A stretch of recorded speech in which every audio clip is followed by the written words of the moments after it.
Clearly, this is politically motivated. I mean, they have accused me of being an American agent, and even in relation to when the Australian MPs took a position, they attacked me for being anti-national and serving Australian interests, Indonesia, and what else? So now the new line is that I'm no longer seen to be promoting Islam or practicing Muslim. I'm now with the Christians.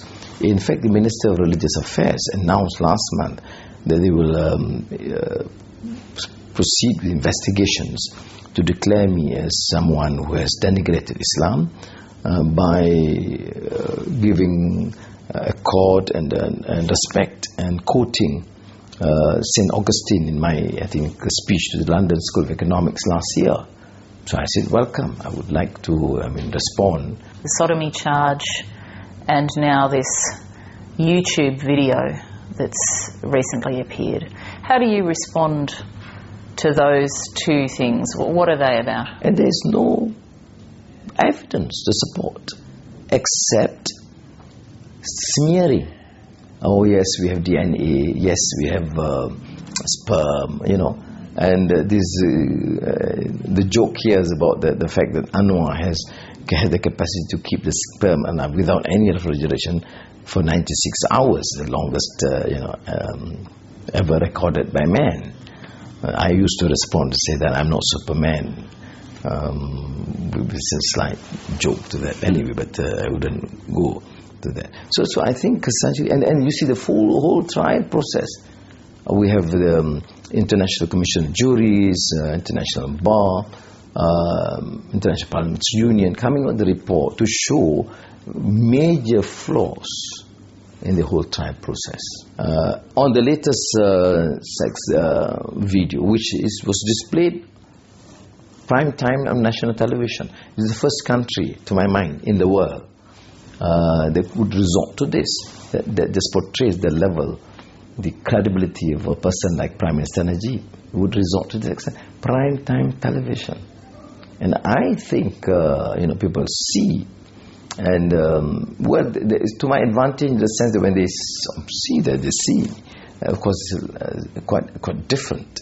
There's some similarity in the facial features, but certainly the body is out. But why do I need to go to this? Do I need to respond? Yeah, in a way I have to, because it is in the public domain. I guess if we looked back to 10 or so years ago when you were named Asian of the Year, your stars seem to be on the rise. It's gone in a direction that you wouldn't like. Would that be a fair comment? Yeah, in a way, yes, but 13 years of ordeal. They have smeared me for the last 13 years. Mahathir is very, very personal. Because my response would be, they are protecting their cronies and their business interests. They talk about Malay interests, Malay survivor. The point is, can you stay relevant as a politician? And are you all about distractions and controversy rather than actually doing your work as a politician? Well, that's their strategy, their tactic. And yet you've now endured years of controversy.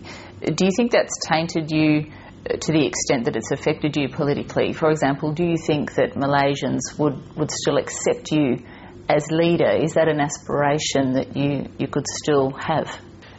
I'm seen as a threat probably because of the level of support I have.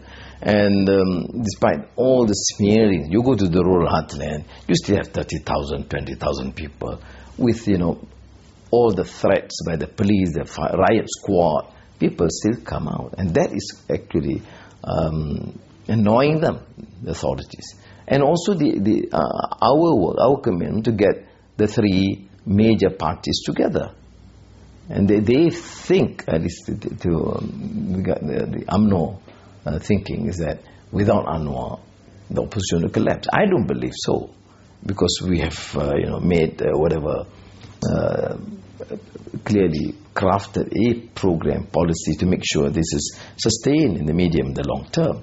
What would you say to those who would argue that these issues have dogged you for so long. Where there's smoke, there's fire. There must be some truth in it somewhere. Yeah, if that, I mean, that works with some, but that's what dictators do to their enemies. That's what Mubarak did to his enemies, at Gaddafi. The only difference here is that I've not disappeared yet. Yeah? Assaulted, yes, to near death, but I've not disappeared from the scene. And there's also a worry here. If they have done this much, smeared, attack, road accident, I mean, major, and there's also a report what was done, the sabotage of my car. If all these things are done, what else, the next step? So if their intention is, of course, to create, you associate Anwar only with a sex crime, for example, and that they succeed. Okay, that they are doing continuously. Anwar, Christian agent, Anwar, Hindu agent, Anwar with sex crimes, so all the negative. But mind you, for 13 years, I remember 2008, we made, quite an impressive achievement politically, despite all this incessant propaganda against, which is not tolerated in any civilized society. With an election coming up in 2013 and you're back in court again, do you fear that you could go to jail again before you can go to the polls? No, the issue of conviction and jail, but it's also personal security and safety for Aziza, my wife, and my children. It's not just me who endured the hardship, but the family have gone through hell. Do you see a changing demographic, a changing set of values and perhaps a groundswell of public opinion for change yet here? Clearly, a strong clamour for change. Can you imagine a country which is very authoritarian? You see nothing else in the media except the government service. And still, you can address, people walk miles to listen to the alternative view. Thank you very much for your time.